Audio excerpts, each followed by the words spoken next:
বিপদ কাকে বলে জানেন?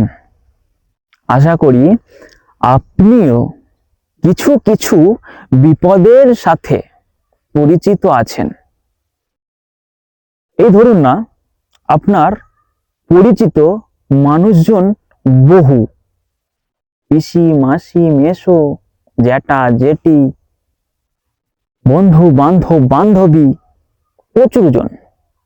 ধরো তোমাদের বাড়ি আজকে কিছু অনুষ্ঠান বা আয়োজন, আর তুমি ভালো মন্দ রান্না করলে, খেলো দিলো, চলে গেল, বেশ একটা আনন্দের দিন কাটছে।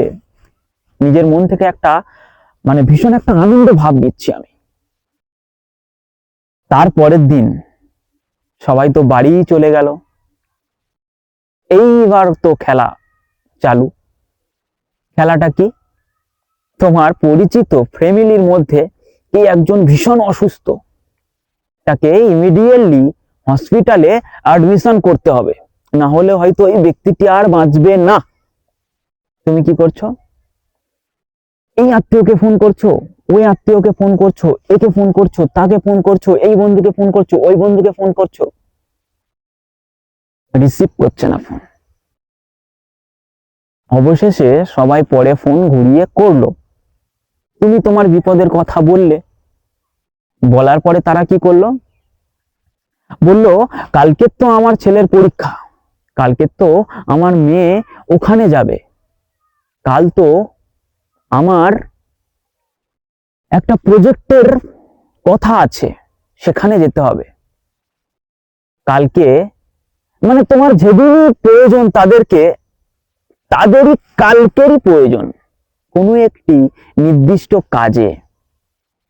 তুমি হতাশ, তুমি তুমি হতাশ হয়ে গেলে বন্ধু।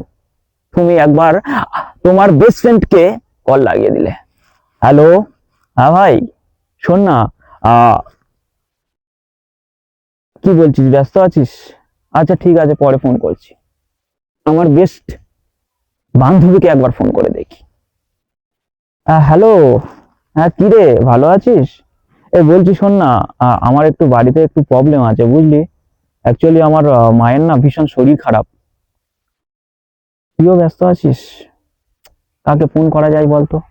আচ্ছা ঠিক আছে, রাত দেখছি। আমি আমার পাড়ার ওই দাদাকে ফোন করি, যাকে আমি সবসময় মদ সিগারেট খাওয়াই, না চাইতেই কিছু না কিছু গিফট করতে থাকি তাকে, না সিগারেট না তেরেঙ্গা, আর কিছু না কিছু তো দিতেই থাকি।